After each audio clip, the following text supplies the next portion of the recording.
So you want to invest your money, but you don't know what stocks are good and you don't know what stocks are bad. And you are afraid that as soon as you start putting your money in something, it's going to go down. And then you mentally are going to end up looking something along the lines of this.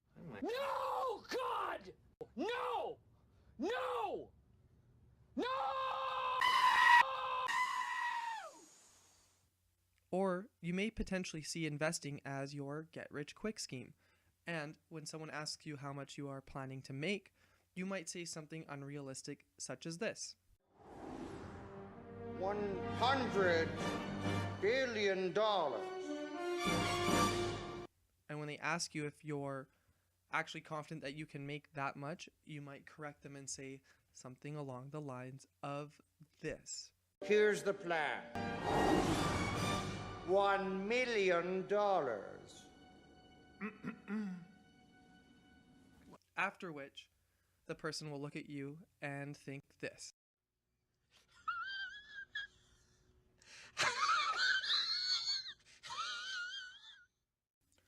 What is up, everyone? Welcome to HWH, and in today's video we're going to be looking at 5 simple steps that you as investors, both new and experienced, can take and follow through with every single investment you make to help make your lives easier, to not think emotionally, and to make sure you are actually having realistic goals that you are setting for investing. Without further ado, let's get started and let's roll that intro.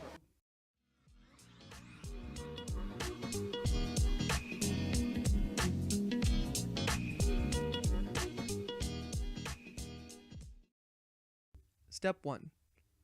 Ask yourself as an investor how much you can afford to invest.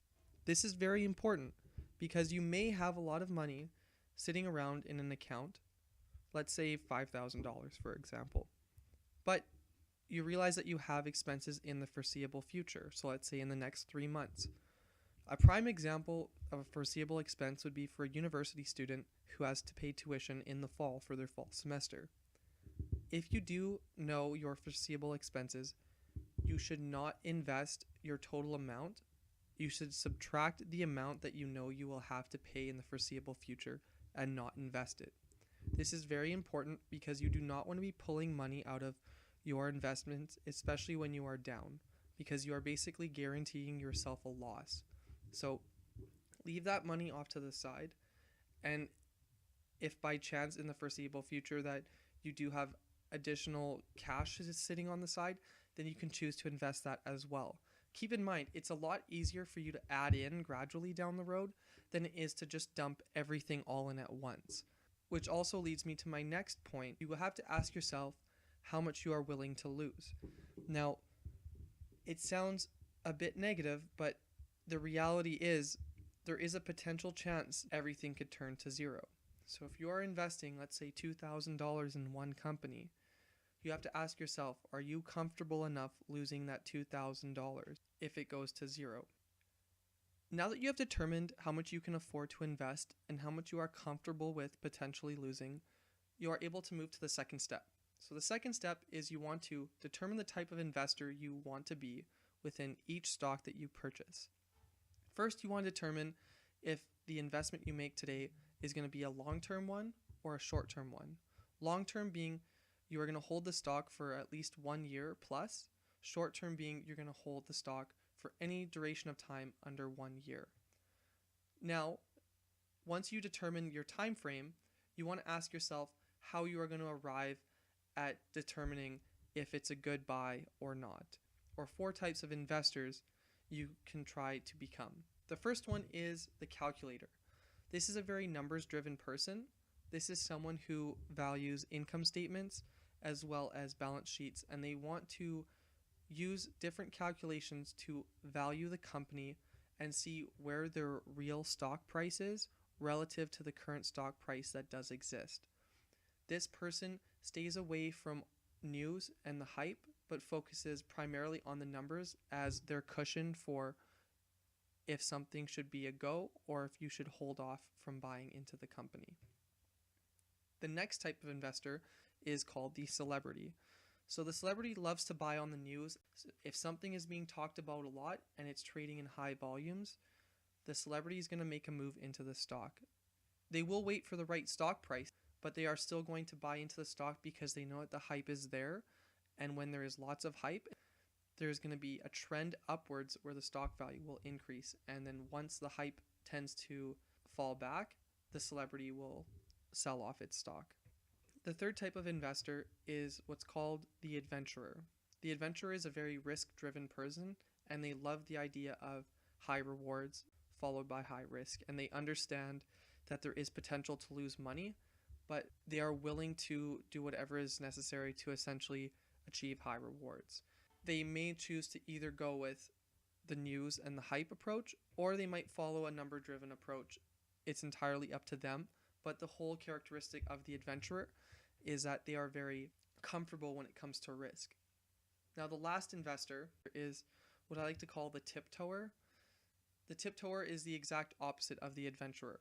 While they might also decide to follow the news and the hype or the numbers to back up their decision, the tiptoer will not buy into something that fluctuates very sporadically. They want something that sees slow, gradual growth and potentially has a decent dividend. So they're very comfortable with having a very small reward just because they are very afraid of losing money. So they take a very cautious route in determining what stocks to purchase. So now that you've determined what kind of investor you want to be within each stock, or maybe overall, we can move on to the third step. Step 3. Set realistic goals before you begin investing. Remember that scene I showed you at the beginning of the video with Austin Powers and the whole $1 million thing? That's a very unrealistic goal to have. When you do your research into a certain stock and you've determined that you want to buy it, you want to ask yourself, what percent gain are you going to be happy with? So let's say you arrive at 10%, that's what you're comfortable with, and you think it's a reasonable target that you can actually hit. Once that value hits 10%, you can either do two things. You can continue to watch the value of the stock go up if it does do so, or you can sell off then and there and take your profits and wait for your next opportunity to potentially buy in after the next dip. If you decide to take your chance and hopefully have the value of the stock go higher, if the stock value, for example, goes up to 15% and it hits a new peak and it starts declining, what you have to do then is either sell off, or you might wait for that dip to go back up again. You're basically giving yourself a rule that you will not sell off the stock until it hits 10%, and if the stock value starts dropping any percentage above 10%, that you can either hold it or you will sell it when it hits that 10% again. And the reason why is the 10% gain is what you've decided that you would be happy with. So the 10% is what you want to at least walk away with at the end of the day. Step 4 is having a fallback plan. So you set a goal at the beginning for how much you want to make. So remember when I said that you have to be comfortable with having everything go to zero? 4 is essentially avoiding the chance of that happening. So let's say with that same stock that you had determined you want to make at least 10%, in step 4 you would also say, if the stock value drops 15% below what I pay for it today, that is my stop loss. And what stop loss is basically saying is that as soon as that stock value goes 15% lower than what you bought it at today, you're going to sell it and find a different stock to buy into. You can pull that money out and take a small loss today of 15%, put it in another stock and make it back there. Then that's something that you will do. So step 4 is just your fallback plan to avoid yourself ending up like Michael Scott and just saying, No, God! No! No! No! now that we've covered steps 1 through 4, we can move on to the final step, which is step 5.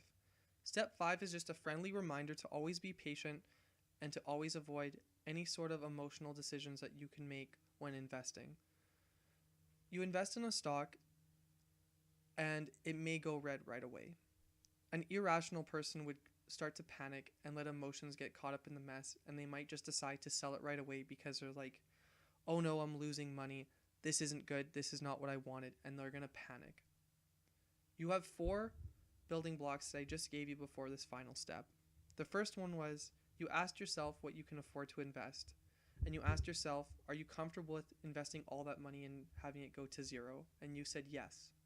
The second step was you determine the type of investor you wanted to be and the type of strategy you wanted to use moving forward with that particular stock that you had. You had your third step where you set out a realistic goal in terms of how much you want to make.